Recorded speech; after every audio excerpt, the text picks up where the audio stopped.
छत्तीसगढ़ की lifeline public distribution system.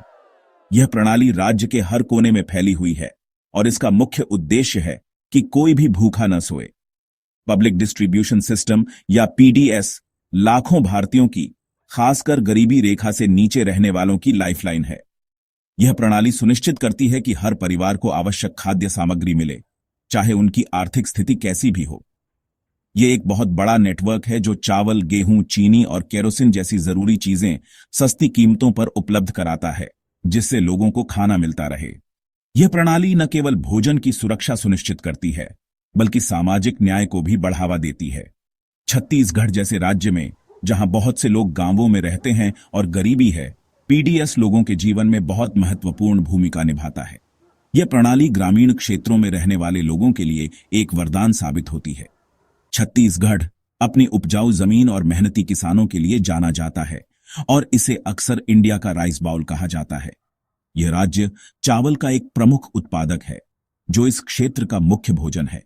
Chhattisgarh में PDS किसानों से न्यूनतम समर्थन मूल्य या एमएसपी पर चावल खरीदता है और इसे फेयर प्राइस शॉप्स या एफपीएस के नेटवर्क के माध्यम से जरूरतमंद लोगों को वितरित करता है। इस सिस्टम का उद्देश्य किसानों को उनकी उपज का उचित मूल्य और समाज के कमजोर वर्गों को सस्ता अनाज उपलब्ध कराना है। लेकिन किसी भी बड़े सिस्टम की तरह पीडीएस में लीकेज और कमियां हो सकती हैं। 2008 के छत्तीसगढ़ राइस स्कैम ने इन कमजोरियों को एक चौंकाने वाले तरीके से उजागर किया, जिससे पूरे देश को झटका लगा। इस घोटाले ने दिखाया कि कैसे भ्रष्टाचार और कुप्रबंधन के कारण गरीबों तक पहुंचने वाला अनाज बाजार में बेचा जा रहा था। इसने सरकार को पीडीएस में सुधार करने और इसे और अधिक पारदर्शी और कुशल बनाने के लिए प्रेरित किया। आज पीडीएस में कई सुधार किए गए हैं, जैसे कि डिजिटल राशन कार्ड और बायोमेट्रिक सत्यापन, ताकि यह सुनिश्चित किया जा सके कि अनाज सही लोगों तक पहुंचे। इसके अलावा सरकार ने निगरानी और ऑडिटिंग तंत्र को भी मजबूत किया है। छत्तीसगढ़ में पीडीएस का महत्व केवल खाद्य सुरक्षा तक सीमित नहीं है। यह प्रणाली ग्रामीण अर्थव्यवस्था को भी समर्थन देती है, क्योंकि यह किसानों से सीधे चावल खरीदती है और उन्हें एक स्थिर आय प्रदान करती है। इसके अलावा पीडीएस के माध्यम से वितरित किया जाने वाला अनाज ग्रामीण परिवारों के लिए एक महत्वपूर्ण पोषण स्रोत है। यह सुनिश्चित करता है कि बच्चों और बुजुर्गों को पर्याप्त पोषण मिले, जिससे उनकी सेहत में सुधार हो। छत्तीसगढ़ में पीडीएस की सफलता का एक बड़ा हिस्सा राज्य सरकार की प्रतिबद्धता और स्थानीय प्रशासन की मेहनत पर निर्भर करता है। वे सुनिश्चित करते हैं कि अनाज की आपूर्ति में कोई बाधा न आए और हर जरूरतमंद व्यक्ति तक यह पहुंचे। हालांकि चुनौतियां अभी भी हैं, लेकिन पीडीएस ने छत्तीसगढ़ में लाखों लोगों के जीवन को बेहतर बनाने में महत्वपूर्ण भूमिका निभाई है। यह प्रणाली न केवल खाद्य सुरक्षा सुनिश्चित करती है, बल्कि सामाजिक और आर्थिक न्याय को भी बढ़ावा देती है। भविष्य में पीडीएस को और भी मजबूत और कुशल बनाने के लिए निरंतर प्रयास किए जाने चाहिए। यह सुनिश्चित करना आवश्यक है कि हर जरूरतमंद व्यक्ति को समय पर और सही मात्रा में अनाज मिले। छत्तीसगढ़ का पब्लिक डिस्ट्रीब्यूशन सिस्टम एक उदाहरण है कि कैसे एक अच्छी तरह से प्रबंधित प्रणाली लाखों लोगों के जीवन को सकारात्मक रूप से प्रभावित कर सकती है। यह प्रणाली न केवल खाद्य सुरक्षा सुनिश्चित करती है, बल्कि सामाजिक और आर्थिक न्याय को भी बढ़ावा देती है। इस प्रणाली की सफलता और चुनौतियों को समझना महत्वपूर्ण है, ताकि इसे और भी बेहतर बनाया जा सके और हर जरूरतमंद व्यक्ति तक इसका लाभ पहुंच सके। स्कैंडल का खुलासा, छत्तीसगढ़ राइस स्कैम। साल 2008 में छत्तीसगढ़ के पीडीएस में एक बहुत बड़ा घोटाला सामने आया, जिसमें भ्रष्टाचार का एक गहरा जाल दिखाई दिया। इस घोटाले ने पूरे राज्य को हिलाकर रख दिया और गरीबों के हक का चावल चोरी हो गया। इस घोटाले, जिसे छत्तीसगढ़ राइस स्कैम के नाम से जाना जाता है, में गरीबों के लिए रखे गए हजारों टन चावल की चोरी हुई थी। यह घोटाला कोई छोटी मोटी चोरी नहीं थी।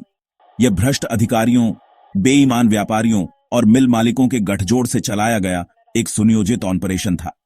इस ऑपरेशन के तरीके कई थे। एक मुख्य तरीका था खरीद रिकॉर्ड में हेरफेर करना।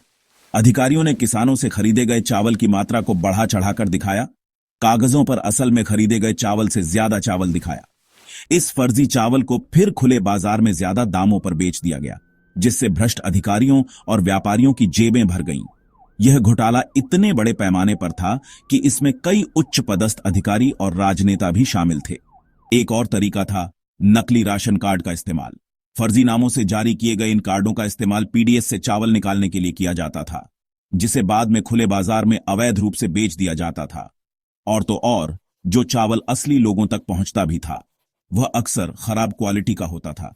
किसानों से खरीदे गए अच्छे चावल की जगह घटिया क्वालिटी का चावल, जो अक्सर खाने लायक भी नहीं होता था, दे दिया जाता था। इस घोटाले का असर सिर्फ चावल की चोरी तक सीमित नहीं था। इससे राज्य की अर्थव्यवस्था पर भी बुरा असर पड़ा। गरीबों को मिलने वाला अनाज चोरी हो जाने से उनकी स्थिति और भी दयनीय हो गई। इस घोटाले के खुलासे के बाद सरकार ने कई जांच समितियां बनाई, लेकिन भ्रष्टाचार का जाल इतना गहरा था कि दोषियों को सजा दिलाना मुश्किल हो गया। कई बार जांच में भी भ्रष्टाचार के आरोप लगे। इस घोटाले ने यह भी दिखाया कि कैसे सरकारी योजनाओं का दुरुपयोग किया जा सकता है। यह एक चेतावनी थी कि अगर निगरानी और पारदर्शिता नहीं बढ़ाई गई, तो ऐसे घोटाले फिर से हो सकते हैं। इस घोटाले के बाद सरकार ने पीडीएस प्रणाली में सुधार के कई कदम उठाए।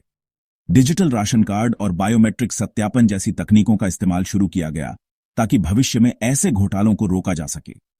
लेकिन सवाल यह है कि क्या यह कदम पर्याप्त है? क्या भ्रष्टाचार का यह जाल पूरी तरह से खत्म हो पाएगा? यह समय ही बताएगा। लेकिन एक बात तो तय है, इस घोटाले ने पूरे देश को सोचने पर मजबूर कर दिया कि कैसे सरकारी योजनाओं का सही तरीके से क्रियान्वयन किया जाए। भुखमरी का खेल, भ्रष्टाचार की कीमत। छत्तीसगढ़ राइस स्कैम सिर्फ पैसों का घोटाला नहीं था, यह एक नैतिक संकट था। इस घोटाले से सरकारी खजाने को करोड़ों रुपए का नुकसान हुआ। यह पैसा, जो गरीबों के लिए भोजन की सुरक्षा सुनिश्चित करने के लिए था, भ्रष्ट लोगों की जेबों में चला गया। इस घोटाले का पीडीएस के लाभार्थियों पर बहुत बुरा असर पड़ा। गरीब लोग, जो अपने जीवन के लिए पीडीएस पर निर्भर थे, उन्हें अनाज का उनका हक नहीं मिला। इस घोटाले ने कई परिवारों को और गरीबी और भुखमरी में धकेल दिया। इसके अलावा इस घोटाले ने सरकार और उसकी कल्याणकारी योजनाओं में लोगों का विश्वास कम कर दिया।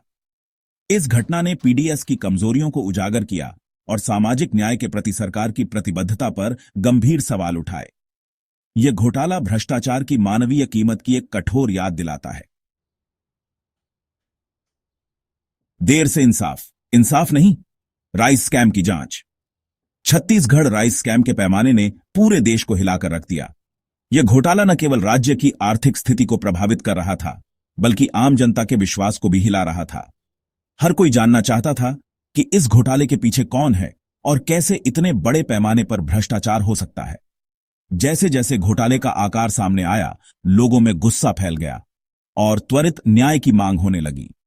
सड़कों पर प्रदर्शनकारियों की भीड़ बढ़ने लगी और हर कोई न्याय की गुहार लगा रहा था। यह मामला अब केवल एक आर्थिक घोटाले का नहीं रह गया था, बल्कि यह जनता के अधिकारों और न्याय की लड़ाई बन गया था। राज्य सरकार ने घोटाले की जांच का आदेश दिया और मामला आर्थिक अपराध शाखा या ईओडब्ल्यू को सौंप दिया। ईओडब्ल्यू को उम्मीद थी कि वे इस मामले की तह तक पहुंचेंगे और दोषियों को सजा दिलाएंगे। लेकिन यह काम इतना आसान नहीं था, क्योंकि इसमें कई बड़े नाम शामिल थे। ईओडब्ल्यू की जांच में सरकारी अधिकारियों, राजनेताओं और निजी व्यक्तियों के एक नेटवर्क वाली गहरी साजिश का पता चला। यह साजिश इतनी गहरी थी कि इसे उजागर करने में कई महीने लग गए। हर दिन नए नए सबूत सामने आ रहे थे और जांच की दिशा बदल रही थी। जांच में जाली दस्तावेजों, फर्जी प्रविष्टियों और मनी लॉन्ड्रिंग का एक जटिल जाल सामने आया। यह जाल इतना पेचीदा था कि इसे समझने और सुलझाने में काफी समय लग रहा था। हर दस्तावेज, हर प्रविष्टि को बारीकी से जांचना पड़ रहा था। कई उच्च पदस्थ अधिकारी, जिनमें नौकरशाह और राजनेता शामिल थे, इस घोटाले में फंसे। इन अधिकारियों और राजनेताओं का नाम सामने आने से जनता का गुस्सा और बढ़ गया। लोग अब और भी जोर शोर से न्याय की मांग करने लगे। हालांकि न्याय के पहिए धीरे धीरे चले। जांच की गति धीमी थी और हर दिन नए नए अड़चनें आ रही थीं। यह देरी जनता के धैर्य की परीक्षा ले रही थी। सबूतों के बावजूद अभियोजन पक्ष को कई चुनौतियों का सामना करना पड़ा, जिनमें राजनीतिक हस्तक्षेप और गवाहों को धमकाना शामिल था। कई गवाह डर के मारे अपने बयान बदल रहे थे और यह मामला और भी पेचीदा होता जा रहा था। जांच की धीमी गति और सजा न मिलने से लोगों ने इसे दबाने के आरोप लगाए। जनता का गुस्सा अब और भी बढ़ गया था और वे सड़कों पर उतरकर अपनी नाराजगी जाहिर कर रहे थे। न्याय की इस लड़ाई में जनता का धैर्य अब टूटने लगा था और वे जल्द से जल्द न्याय की उम्मीद कर रहे थे।